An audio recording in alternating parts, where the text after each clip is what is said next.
All itching for spring and wanting to escape somewhere beautiful with, of course, warmer weather. Oh my goodness, it's someplace beautiful outside. Well, Forbes is helping us out. They came out with a list of the world's 50 most beautiful countries. Some place played in Japan before, and I know them. I don't know the Indonesian national team can call the all players from the Euro. I don't know, but.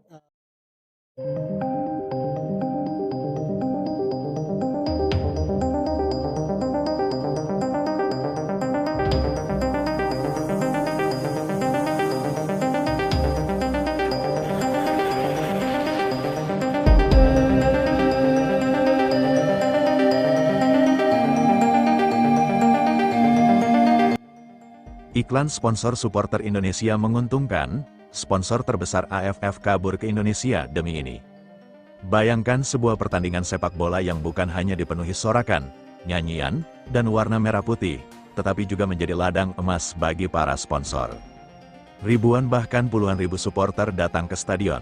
Jutaan penonton menyaksikan dari layar televisi dan ponsel, media sosial bergerak tanpa henti, setiap gol menjadi viral. Setiap koreografi supporter dibicarakan, bahkan merek yang muncul hanya beberapa detik di layar pertandingan bisa mendapatkan perhatian yang nilainya tidak sedikit. Dan di tengah situasi seperti inilah muncul sebuah pertanyaan besar. Apakah kekuatan supporter Indonesia mulai membuat para sponsor melihat sepak bola ASEAN dari sudut pandang yang berbeda? Konon, ada sponsor besar yang sebelumnya begitu identik dengan kompetisi regional, tetapi kini mulai melirik pasar Indonesia dengan jauh lebih serius. Bukan karena mereka sekadar ingin memasang logo, bukan pula hanya karena ingin menjadi bagian dari turnamen. Tetapi karena ada satu kekuatan yang sulit diabaikan, supporter Indonesia. Namun sebelum kita masuk lebih jauh, perlu ditegaskan bahwa cerita mengenai sponsor yang kabur, atau berpindah secara besar-besaran jangan langsung dianggap sebagai fakta resmi jika belum ada pengumuman dari perusahaan terkait maupun penyelenggara kompetisi. Yang menarik untuk dibahas adalah fenomenanya. Mengapa pasar Indonesia begitu menggoda, mengapa perhatian sponsor terhadap supporter bisa menjadi begitu besar? Dan mengapa sepak bola Indonesia sering dianggap memiliki potensi komersial yang luar biasa? Mari kita mulai dari satu hal yang paling terlihat. Atmosfer stadion. Ketika tim Indonesia bertanding, stadion bukan sekadar tempat pertandingan, bagi banyak supporter, stadion adalah panggung. Ada nyanyian, ada koreografi, ada bendera raksasa, ada lautan jersey, ada chant yang terus bergema selama 90 menit. Dan yang paling penting, ada kamera televisi yang merekam semuanya. Disinilah, sponsor mendapatkan sesuatu yang sangat berharga. Sebuah merek tidak hanya dilihat ketika logo mereka berada di papan iklan, merek bisa ikut masuk ke dalam foto supporter. Masuk ke video pendek, masuk ke unggahan media sosial, masuk ke pemberitaan, masuk ke konten kreator. Bahkan bisa menjadi bagian dari percakapan publik. Bayangkan satu pertandingan menghasilkan ribuan potongan video. Ada gol, ada selebrasi, ada reaksi supporter, ada pemain berjalan menuju tribun, ada koreografi, ada momen dramatis. Dan hampir semuanya berpotensi tersebar ke berbagai platform. Bagi sponsor, ini sangat menarik. Sebab dunia pemasaran modern tidak hanya menghitung berapa orang yang melihat iklan, mereka juga menghitung seberapa sering sebuah merek muncul dalam percakapan. Dan sepak bola Indonesia memiliki basis penggemar yang sangat besar, inilah yang kemudian membuat pasar Indonesia terlihat berbeda. Bukan berarti sponsor otomatis meninggalkan negara lain, bukan berarti kompetisi regional kehilangan seluruh pendukung komersialnya. Tetapi Indonesia memiliki satu keunggulan yang sulit diabaikan, skala pasar dan antusiasme supporter. Coba bayangkan ketika sebuah pertandingan besar diumumkan, tagar pertandingan mulai bermunculan, konten pemain menyebar. Fans mulai membuat prediksi, tiket diburu, jersey terjual, konten reaksi bermunculan, influencer ikut membicarakan. Media membuat berita, kemudian pertandingan dimulai, dalam hitungan menit, nama pemain dan pertandingan bisa menjadi pembicaraan luas.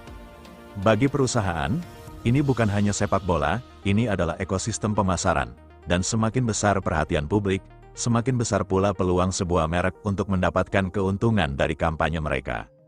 Karena itulah muncul istilah yang mungkin terdengar sederhana, supporter Indonesia menguntungkan. Tetapi apa sebenarnya maksudnya? Bukan berarti setiap supporter otomatis menghasilkan uang bagi sponsor. Melainkan, semakin besar komunitas yang aktif dan semakin tinggi keterlibatan mereka, semakin besar potensi nilai komersial yang bisa ditawarkan. Misalnya sebuah perusahaan menjadi sponsor pertandingan, mereka mendapatkan ruang iklan. Tetapi ketika pertandingan itu ramai dibicarakan di media sosial, nilai kampanye tersebut bisa meluas jauh di luar stadion. Satu spanduk bisa difoto, satu logo bisa muncul di televisi, satu aktivasi sponsor bisa direkam oleh penonton, kemudian video tersebut dibagikan. Orang lain melihat, kemudian mereka ikut membicarakannya. Dan tanpa disadari, kampanye yang awalnya hanya dirancang untuk penonton stadion berubah menjadi kampanye digital. Itulah kekuatan engagement, dan Indonesia memiliki basis supporter yang terkenal sangat aktif, tidak hanya ketika menang. Bahkan ketika tim mengalami kekalahan, perdebatan dan pembicaraan di media sosial tetap berjalan. Ini menarik bagi dunia pemasaran, sebab dari sudut pandang bisnis, perhatian publik adalah aset.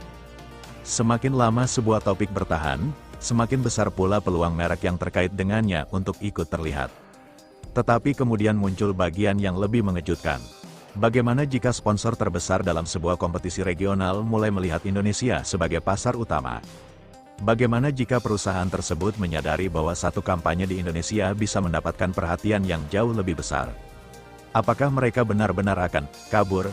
Belum tentu. Dalam dunia bisnis, perusahaan biasanya tidak bekerja dengan cara sesederhana pindah dari satu tempat ke tempat lain. Mereka bisa tetap mendukung kompetisi regional, namun pada saat yang sama, mereka dapat meningkatkan investasi di Indonesia. Mereka bisa membuka kampanye lokal, mengadakan aktivasi bersama klub, menggandeng pemain, menggunakan influencer, membuat program khusus supporter, atau bahkan menggelar acara langsung di kota-kota besar. Jadi istilah, kabur ke Indonesia, mungkin lebih tepat dipahami sebagai gambaran dramatis tentang pergeseran perhatian komersial.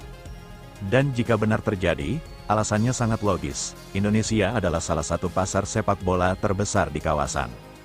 Ketika sebuah perusahaan melihat jutaan orang memiliki minat terhadap sepak bola, tentu mereka akan bertanya, bagaimana cara kami masuk ke dalam ekosistem ini? Pertanyaan berikutnya adalah, mengapa sponsor membutuhkan supporter? Jawabannya sederhana, karena sponsor tidak membayar hanya untuk logo. Mereka membayar untuk perhatian. Mereka membayar untuk hubungan dengan konsumen. Mereka membayar untuk kesempatan membangun citra. Dan sepak bola memberikan semuanya dalam satu paket.